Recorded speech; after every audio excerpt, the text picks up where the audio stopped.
This super simple tool that I'm going to tell you about today has the power to transform the way your child talks about and thinks about challenges and failure. My name is Lisa from learnwithconfidence.com, where I equip and empower moms just like you to help your child succeed to their potential in school. Today we're going to talk about a powerful little word that can transform those thoughts of defeat that sometimes you hear your child expressing and change them into statements of hope. And in previous videos, we've talked about how our children feel like a failure sometimes and why they feel like that. We also talked about how that affects their academic potential and academic success. And today we are going to go in a little bit more detail as to this tiny tool that we can use to help our child to change the way that they think about their success and their failure and start to transform the way they speak about it. So the word that I'm talking about today is the word yet. And the power of yet is a term that we hear from Carol Dweck's theory about the growth mindset. And so maybe you've seen it before and you've heard of it before. But I want to talk today about how this little word can be added to sentences to change them from being dripping with defeat into something that is hopeful and has potential. So how does this little three-letter word work? How does it do all that? When your child feels like a failure, they feel like they're in a deep pit. And you can't just tell a child in that state to just jump out of it, to just, you'll be fine, just get over it. We can't do that.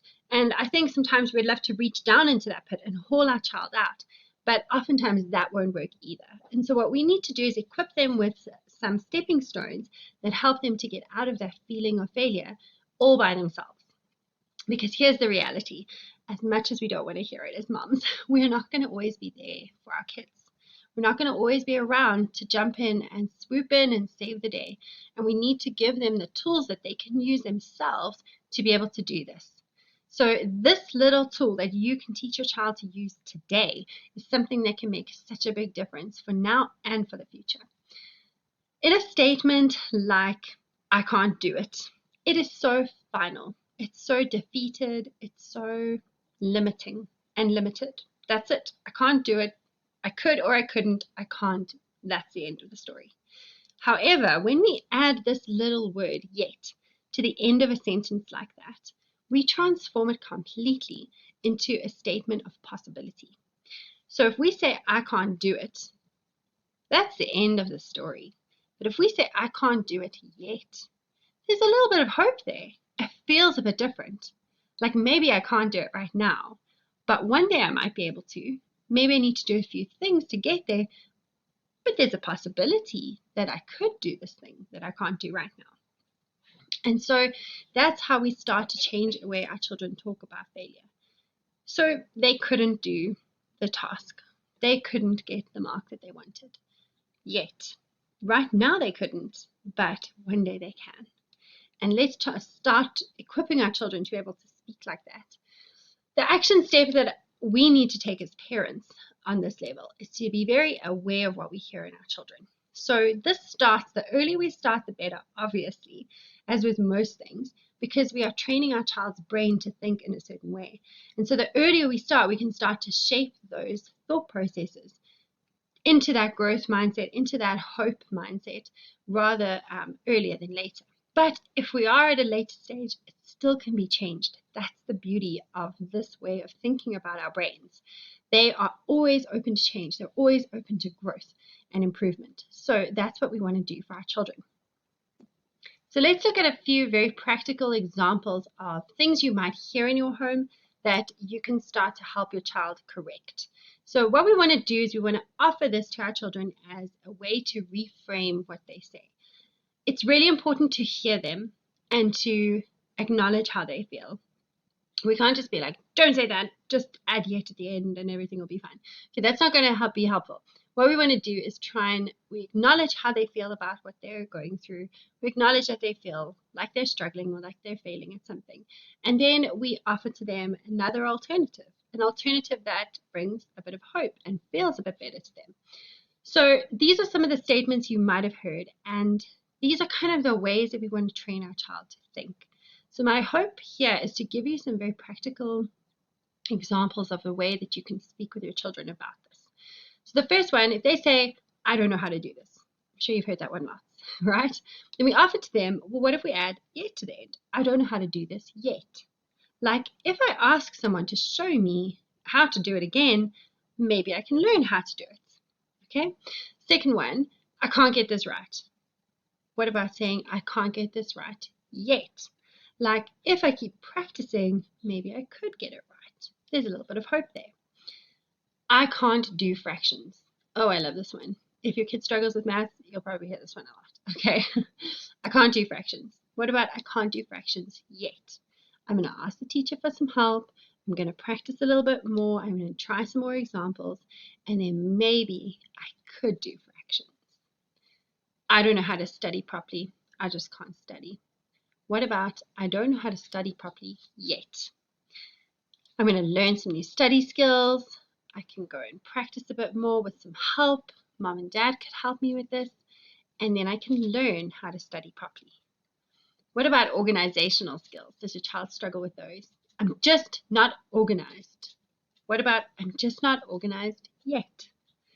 Like maybe they could help, you could help them repack their school bag and check with them and create a plan around that that could empower them to get organized.